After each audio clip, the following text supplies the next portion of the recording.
Alors oui, bien sûr, quand j'étais tout petit, les premières cassettes, la Rostropovitch qui jouait le concerto de Dvorak, Saint-Saëns, j'écoutais en boucle pendant que j'étais chez moi, je faisais les devoirs pour l'école, j'écoutais ça.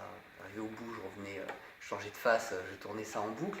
Et puis après il y a eu vraiment, au point de vue du violoncelle, quand j'étais adolescent, je devais avoir 15 ans. Je descendais à l'époque, il y avait le Virgin Megastore, là, encore rue Saint-Fé, et je farfouillais les disques, je cherchais plein de trucs. Et je tombe sur un disque, je vois un concerto de Dvorak et les variations rococo de Tchaïkovski, avec un violoncelliste qui était complètement inconnu en France à l'heure actuelle, qui est une star mondiale actuellement, c'est un violoncelliste norvégien qui s'appelle Truls Mørk. Et je vois ça, je dis tiens, qu'est-ce que c'est? Et puis je rentre chez moi, je branche le disque, et là, un son mais incroyable, une interprétation, du vibrato, tout.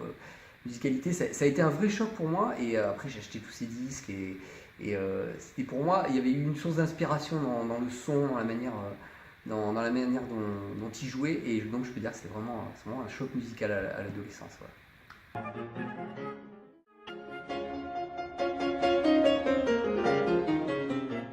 Ah bah, la musique de chambre, c'est d'abord, avant tout, c'est un partage avec des amis.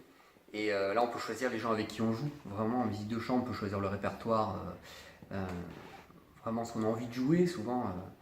Et ce qui est complètement, en fait, voilà, complètement différent de l'orchestre. Quand on fait partie d'un orchestre, on joue, on nous impose, il y a un chef d'orchestre, on impose des choses.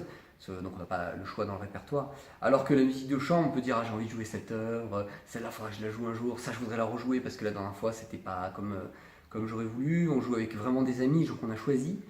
Et voilà, c'est pour ça. Et puis la musique de chambre, il y a un vrai échange, côté intime. Quand on est que 3 ou 4, on peut vraiment... comme si en fait on était en train de dialoguer, d'avoir une conversation intime, mais avec les instruments de musique.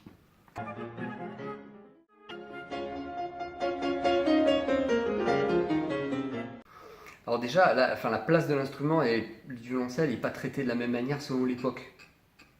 Avant l'époque romantique, parfois le violoncelle avait juste un rôle d'accompagnement, bien que ça soit très important justement ce rôle d'accompagnement. Si on enlève cette basse, cet accompagnement, l'œuvre n'est plus du tout la même.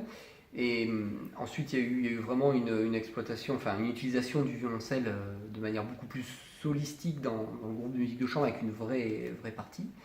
Et je crois que souvent on a des parties, on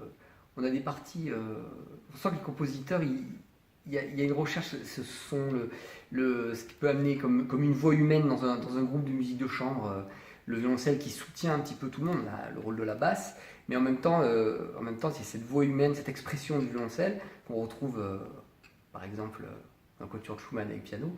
Le violoncelle, là, il est utilisé au début du mouvement lent, ce grand chant de violoncelle, évidemment. Voilà.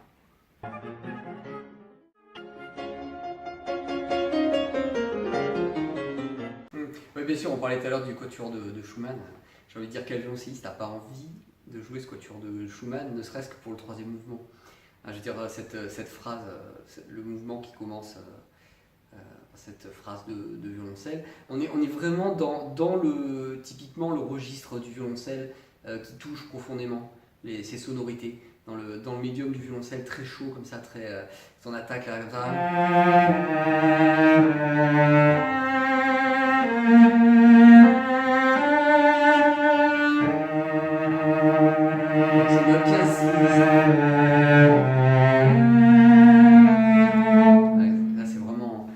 Je crois que pour tous les violoncellistes, c'est une phrase qu'on a envie de jouer parce que on a du plaisir à jouer et bon, normalement ça doit se ressentir aussi pour le public.